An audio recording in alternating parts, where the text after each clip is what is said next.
화성 연쇄살인 사건과 관련해서 이 이춘재가 8차 사건도 자신이 했다, 본인이 했다 이렇게 얘기를 하는 와중에 화성 3차 사건에서 이 이춘재의 DNA가 발견됐습니까? 어떤 사건입니까? 네, 그렇습니다. 사실 그 4, 5, 7, 9차는 DNA가 일치함이 판명이 됐고요. 지금 추가로 3차 사건도 역시 이춘재의 DNA가 있었던 것 같습니다. 3차 사건의 내용은 86년 그 12월 12일 날 피해자 그 권모 씨가 남편과 저녁 식사 이후에 귀가를 하다가 이와 같이 끔찍한 일을 당했었는데 네. 이 장소 자체가 그 당시 이춘재의 직장에서 불과 500m 정도 떨어진 것으로 알려져 있고요. 무려 4개월 지나고 나서 논두렁에 처박힌 상태에서 발견이 되었는데 이번에 그 DNA 그 감정에 이것도 하나의 힘이 아닌가 생각이 됩니다. 상당히 네. 그 당시에 그 부패가 많이 이루어졌지만 이춘재의 체액 등 또는 기타 관련 DNA가 발견되었었는데 그 과거 그 미국에서도 사실 30년, 40년, 50년 지난 사건들을 진범을 찾을 수 있었던 것도 DNA 감정 결과였습니다. 네. 어쨌든 이번에 DNA의 판정으로 인해서 적어도 3, 4, 5, 7, 9는 확실히 이춘재의 소행이다라고 얘기할 수 있는 상황인 것이죠. 네, 그런데 교수님 지금 8차 사건이 계속해서 쟁점이잖아요. 이 경찰은 당시 진범이 담을 넘었다고 했는데 보니까 이춘재의 자백은 달랐어요. 네, 그렇습니다. 사실 이제 이춘재의 그 이야기에 의하면 네. 담을 넘어간 것이 아니고 문을 그대로 열고 갔다 이렇게 얘기를 했습니다. 네. 결국 이제 이춘재가 그 자백을 했는데 상당히 그 구체성을 띠고 있기 때문에 자백이 상당히 유력한 증거가 될 수도 있지 않는가 이런 상황인 것인데요. 네. 예를 들면 수사기관 또는 그 당시 진짜 범인만 알 수 있는 사항들, 네. 예를 들면 집안의 구조라든가 더군다나 범행 현장에서 이부자리에 관한 것도 언급을 한 것 같습니다. 네. 뿐만이 아니고 피해자의 신체적 특징도 언급한 것을 보면 적어도 이 자백의 신빙성을 높게 사는 대목이 아닌가 생각이 드는데요. 네. 그리고 이 자백의 신빙성이 앞으로 향후 재심이 개시되는가의 여부를 판정하는 중요한 또 요건이 됩니다. 즉 재심 사유 중에서 이를테면 증거가 명백하고 또 신규성이 있어야 되는데 네. 과연 그렇다고 한다면 재심에 있어서도 그 중요한 것이 아니겠느냐. 따라서 관련돼서 이것을 보강할 수 있는 증거를 경찰이 얼만큼 확보하는 거가 또 다른 관건이 아닌가 생각됩니다. 네. 네. 근데 보니까 20년이나 옥살이를 한 윤 씨 같은 경우에는 주장하기가 고문 때문에 허위 자백을 했다고 이렇게 계속 주장을 하고 있습니다. 만약 사실이라면 영화 살인의 추억과도 닮아 보입니다. 잠시 보고 이야기 나누겠습니다. 야, 너 여자 어디 알아? 너 한번 들어와서 야, 어?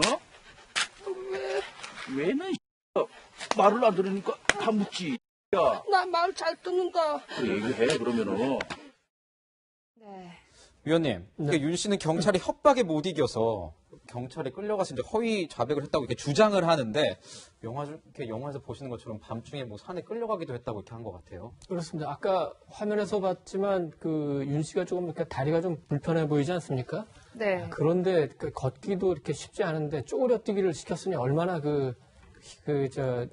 힘이 들었겠습니까? 그리고 지금 영화에서도 나오지만 실제로 뭐 손바닥이나 주먹으로 구타도 있었던 것 같고, 특히 그 어둑어둑한 밤중에 산으로 데리고 갔다는데, 근데 무슨 일이 일어날지 모르지 않습니까? 그러니까 굉장히 큰 공포를 느꼈을 것 같고, 그런 네. 공포 속에서 그 진술서도 불러주는 대로 썼고, 지장도 억지로 찍었다. 이렇게 지금 윤 씨가 주장을 하고 있는 겁니다. 네.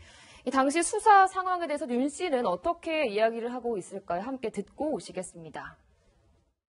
너 순수 자백해라. 그 협박적으로 얘기를 했어. 난 못 온다. 그래가지고 서로 간 거야. 최 형사 그렇게 얘기를 했어. 너는 뭐 죽어나가도 상관이 없다. 네. 그런데 변호사님, 당시 수사했던 사람들이 현직에 없을 수도 있잖아요. 지금 이게 이제 1990년대 초반 얘기예요. 네. 그런데 당시에 그 억울한 옥살이를 했다고 지금, 그러니까 당시에 진범이라고 한 20년 이상 산 네. 저분의 윤 씨의 이제 진술에 의하면은, 특정 형사들을 꼽아요.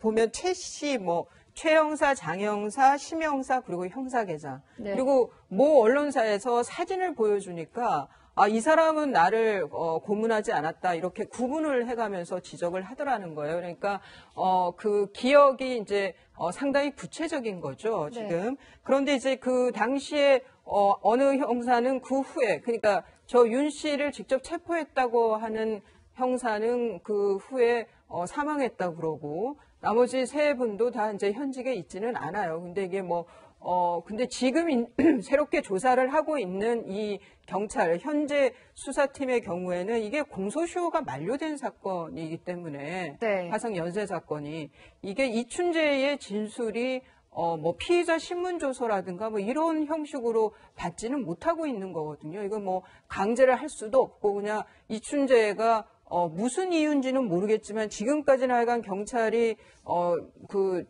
원하면 나와서 조사를 받기는 하는데 언제 이게 나 하기 싫다 그러면 강제할 수 있는 방법도 없어요. 네. 그러면 저 억울한 했다고 주장하는 저 윤 씨의 경우에는 이제 재심 청구를 하기 위해서는 당시 형사들이 나한테 가혹행위를 했다는 거에 대한 입증이 있거나 네. 아니면은 이춘재의 이 진술이 신빙성이 있다. 이 사람이 진범이다라는. 그래서 그러니까 그게 명백하다라고 되어 있어요. 이제 형사소송법에서 명백한 증거가 나왔을 때예요. 그런데 지금 이 8차 사건의 경우에는 해결이 됐다라고 해서 지금 그 기록이라든가 아니면은 당시에 그 증거물들이 없다는 거예요. 보존이 안 됐다는 거예요. 그러니까 다른 연쇄살인 사건의 경우에는 화성 사건의 경우에는 미해결이 됐기 때문에 외려 보존이 되어 있는데 이 8차의 경우는 모방범죄다 이러면서 해결이 됐다고 보존이 안 되어 있는 거예요. 그러면은 DNA를 검출하거나 그럴 지금 당시 경찰의 주장에 의하면 현장에 채모가 있었다 그러고 네. 그 채모를 근거로 한 거 족적을 근거로 해서 우리는 윤 씨를 진범이라고 봤다는 거거든요.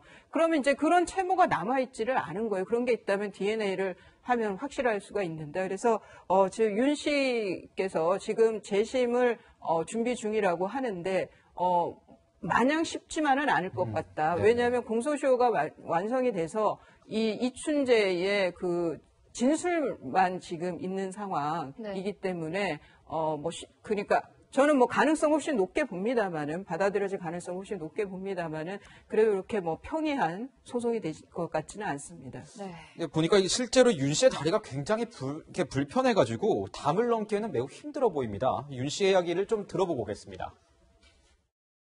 넘어갈 기억이 없지. 담을 내가 이 다리를 어떻게 넘겠어? 생각을 해보세요. 내 친구 동생한테 내 그 동생 얼굴 본 적도 없고 그 집을 내가 가본 데가 처음이고. 당시의 수사관들이 알고 있고 상상하는 범행 수법이 그대로 당사자의 자백 내용 속에 반영될 가능성도 얼마든지 있다는 거죠.